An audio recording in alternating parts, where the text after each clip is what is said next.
السلام علیکم ورحمۃ اللہ۔ سوال ہے کہ تشہد میں کون کون سی دعائیں بندہ پڑھ سکتا ہے؟ بسم اللہ الرحمن الرحیم۔ تشہد میں سب سے پہلے تو التحیات للہ یہ والی دعا پوری پڑھتے ہیں، اس کے بعد درود ابراہیمی ہے، پھر اس کے بعد مسنون دعاؤں کا اہتمام کرتے ہیں جو کہ رسول اللہ صلی اللہ علیہ وسلم سے ثابت ہیں۔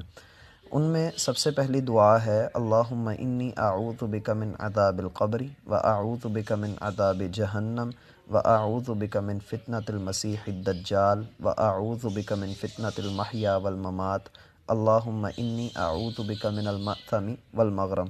اے اللہ، میں قبر اور جہنم کے عذاب سے تیری پناہ طلب کرتا ہوں، میں مسیح الدجال کے فتنے سے تیری پناہ طلب کرتا ہوں، میں دنیا اور آخرت زندگی اور موت کے فتنوں سے تیری پناہ طلب کرتا ہوں، اور گناہ والی جگہوں سے اور قرض کے اندر جکڑے جانے سے تیری پناہ طلب کرتا ہوں۔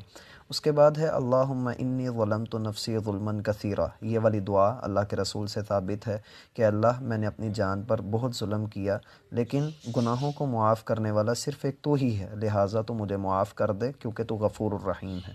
ایک تیسری دعا آتی ہے اللہم اغفر لی ما قدمت وما اخرت وما اسررت وما اعلنت، کہ اللہ میرے اگلے پچھلے اعلانیہ خفیہ ہر طرح کے نئے پرانے جو ہے وہ گناہوں کو معاف کر دے، اور جو تیرے علم میں ہیں اے اللہ تو ان گناہوں کو معاف کر دے۔ اس طرح سے ایک چوتھی روایت آتی ہے کہ اللہم انی اسألک الثبات فی الامر والعزیمۃ علی الرشد واسألک موجبات رحمتک وعزائم مغفرتک۔ تو یہ دعا بھی اللہ کے رسول صلی اللہ علیہ وسلم سے پڑھنا ثابت ہے۔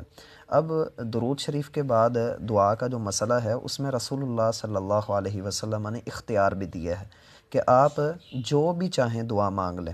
افضل یہ ہے کہ آپ پہلے مسنون دعاؤں کا اہتمام کریں، اس کے بعد آپ عربی زبان میں جیسی بھی دعا کوئی مانگنا چاہتے ہیں آپ مانگ لیجئے، کیونکہ وہ قبولیت کا وقت ہے اور اللہ کے رسول صلی اللہ علیہ وسلم نے اس میں بندے کو اختیار دیا ہے، لہٰذا آپ اس میں کوئی بھی دعا کر سکتے ہیں۔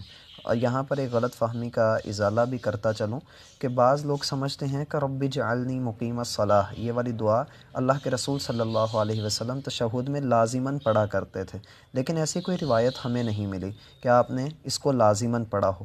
ہاں یہ ضرور ہے کہ آپ اس کو پڑھ سکتے ہیں، آپ کو اختیار دیا گیا ہے، لیکن اس کو مسنون ہونے کا فتویٰ دینا یہ ہمارے لیے مشکل ہے۔ اللہ رب العزت ہمارے لیے آسانیاں فرمائے۔